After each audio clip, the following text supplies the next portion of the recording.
Good morning, I'm Vic Senese with UroNurse News. Be sure to like and subscribe. Today we're looking at new research showing that secondhand cigarette smoke may expose adults to significantly higher levels of cadmium, a toxic heavy metal linked to cancer and other serious conditions. Even if you don't smoke yourself, simply breathing the air contaminated by cigarette smoke may increase the amount of cadmium accumulated in your body over time. Let's take a closer look. According to researchers at Texas A&M University, adults exposed to secondhand smoke had approximately 1.5 times more cadmium in their blood than adults living in a smoke-free environment. 1.5 times more. That's a significant increase for substance known to accumulate in the body over many years. Cadmium is not a chemical most people think about every day, but healthcare professionals know it's a toxic heavy metal associated with kidney cancer, lung cancer, and prostate cancer.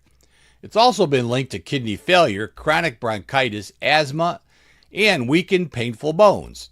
Researchers wanted to better understand whether exposure to secondhand smoke contributes to cadmium accumulation in the body. To answer that question, investigators analyzed national health data collected between 2015 and 2020. The study included more than 5,000 participants, including over 1,300 children and teenagers, and nearly 3,700 adults. Researchers measured both cadmium and cotinine levels. Now, cotinine is a breakdown product of nicotine and serves as a reliable marker of recent tobacco smoke exposure. Blood samples help researchers identify recent cadmium exposure. Urine samples helped evaluate long-term accumulation because cadmium can remain stored in the kidneys for up to 30 years. The findings were clear among adults. The greater the exposure to tobacco smoke, the higher the cadmium levels. Active smokers had more than 3 times the amount of cadmium found in non-smokers. And adults with heavy secondhand smoke exposure had approximately, now get this, 1.5 times more cadmium in their blood. You don't have to be a smoker to absorb harmful toxins from cigarette smoke. Interestingly, researchers did not find a significant relationship between smoke exposure and cadmium levels among children and teenagers. The investigators believe this may be because cadmium naturally accumulates over a lifetime. Adults have had more years for this metal to build up in their kidneys and tissues. Another important finding involved biological sex. Women consistently showed higher cadmium levels than men. Researchers say this is likely because the female digestive system absorbs cadmium more efficiently. Hormonal changes associated with menstruation, pregnancy, and menopause may also further increase this absorption. The study also identified significant disparities. People with lower income, less education, or those belonging to racial minority groups experienced higher cadmium exposure. Researchers believe these differences may be related to a broader social and environmental factors. Examples include multi-unit housing where cigarette smoke can travel through shared ventilation systems, as well as exposure from traffic pollution, contaminated soil, and certain foods. The authors note that smoking behavior alone does not fully explain these disparities. Instead, environmental, socioeconomic factors may appear to play an important role. The researchers concluded that secondhand smoke may contribute to the long-term accumulation of cadmium, a toxic metal associated with cancer and other chronic diseases.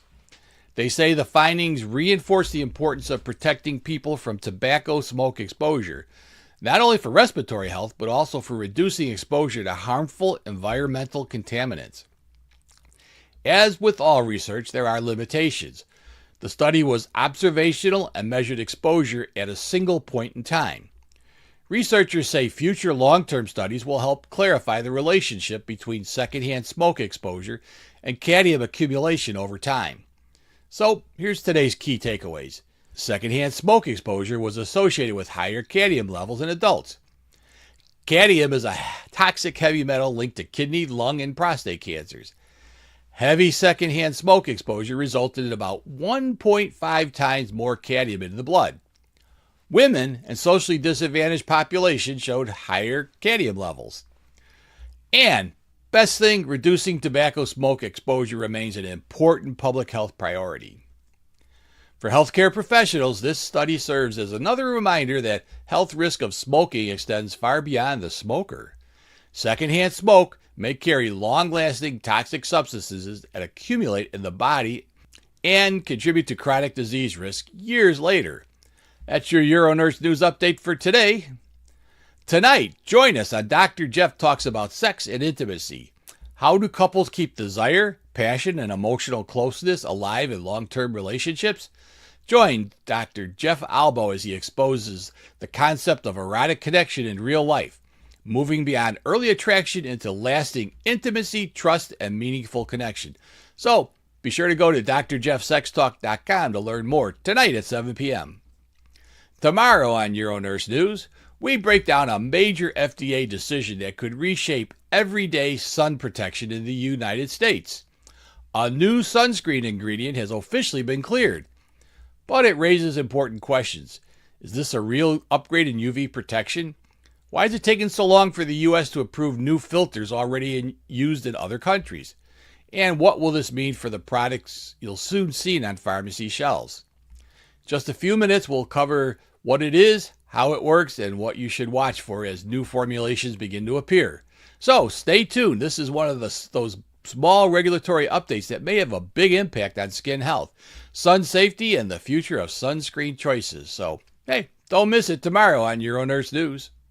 I'm Vic Senese for UroNurse News. Don't forget to like and subscribe. The experts' opinions in this communication are personal and not representative of any organization. They are for informational purposes only, not official guidance. Viewers are advised